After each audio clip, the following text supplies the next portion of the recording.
Olá, pessoal. Falando do livro A Força da Escravidão, do Sidney Chalhoub, Companhia das Letras, 2012. Então, eu vou trazer agora, ele prossegue no capítulo 3, né, sobre o domínio da ilegalidade, que é uma continuidade, né, do 2, né, ele vai falar sobre a lei de 1831, que nós já vimos, né, que ela sustentou aí o tráfico ainda por mais algum tempo, até 1851, né? Então deu uma sobrevida aí, porque foi uma lei para inglês ver. Mesmo na lei estando proibido o tráfico, né? E o termo da lei ele era bastante claro, né?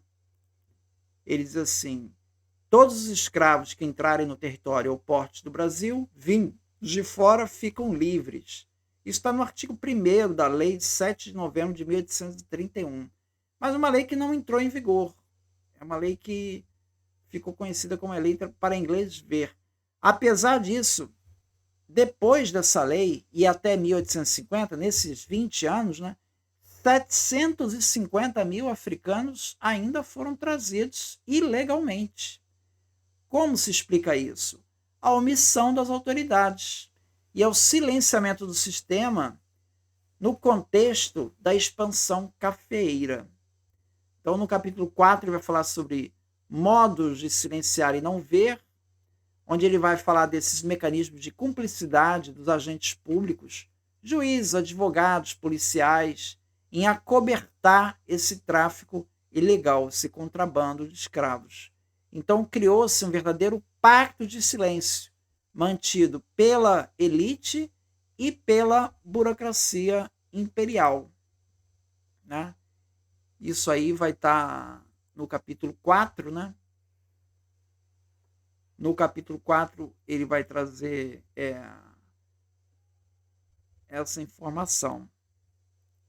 Então, ele diz assim: o direito costumeiro dos senhores, donos de escravos, ao trabalho escravo, no contexto das oportunidades expandidas da riqueza proporcionada pela cafeicultura, naquele momento, tornava a lei de proibição ao tráfico de 1831 contrária à própria natureza daquela sociedade, impossível de sustentar. Então, assim, o café estava dando as cartas, né? Então, você acabava tornando aquela lei inócua, né? Então, ele mostra que nesse período de 1833 a 1844, salvo por um breve período em 1840, o Eusébio de Queiroz era quem exercia o cargo de chefe de polícia. Então, exatamente nesse período onde havia maior contrabando. Tá? No capítulo 5, ele vai falar em 1850 a precisão de calar sobre 1831. Ele fala de uma relação direta entre a lei Eusébio de Queiroz de 1850 e o silêncio de 1800 sobre 1831. Então ele mostra como o novo decreto de 1850 ele reforçou a ilegalidade contínua do tráfico ao legitimar novas brechas e ao evitar questionamentos sobre o cumprimento da lei. Então, esse de 1850 ele se tornou efetivo. Realmente não houve mais entradas de escravos depois de 1850.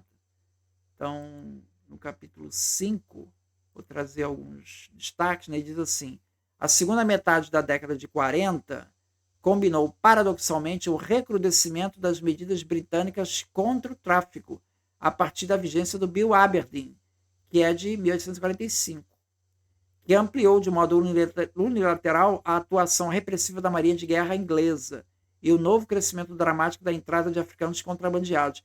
Então, veja, está entrando escravo contrabandeado no Brasil, isso no meio da Inglaterra, né, perseguindo os navios negreiros. Né?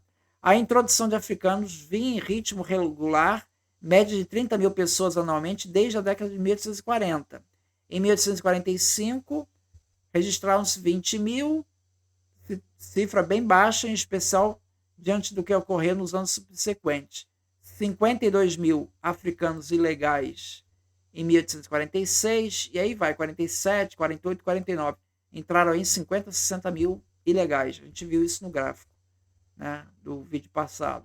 O tráfico parecia imperturbável, refletindo uma espécie de ciclo periódico de aceleração semelhante aos que haviam acontecido na segunda parte da década de 20 e 30.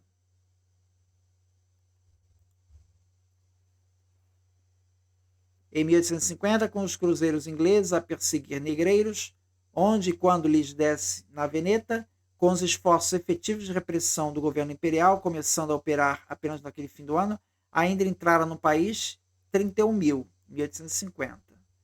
Ou seja, a atuação mais agressiva da marinha inglesa conseguira no máximo fazer o ritmo do contrabando voltar ao que havia sido na primeira metade da década de 40. Por isso impressiona que em 1851 tenha ingressado 5.600 africanos e em 1852, 984. Então, assim, a lei teve uma eficácia muito maior do que a Marinha Britânica, né? Todos esses fatores foram importantes para a decisão de fazer cessar o tráfico, porém, não explicam na prática como o governo imperial obteve êxito na repressão.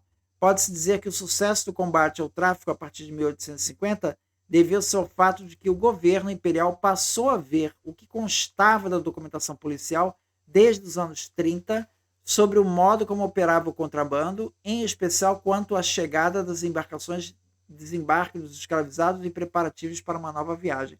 O fato é que a documentação policial do início dos anos da década de 50, 1850, mostra que as autoridades passaram a averiguar com rigor os sinais de envolvimento no tráfico das embarcações suspeitas. Então, a eficácia foi, antes de 1830 a 1850, você tem um governo conivente. Tá? De 1850, não. O governo vai ter uma ação dura em efetivamente aplicar a lei e proibir de fato o tráfico. Então, o tráfico depois de 1850, ele virtualmente ele desaparece. Então, essa é a parte aqui do texto do Sidney Chalub, né, que mostra como é que o papel do Estado teve fundamental peso, né, para tornar essas medidas eficazes. Não é simplesmente você olhar a letra da lei, mas é a aplicação ali que vai fazer a diferença. Muito obrigado.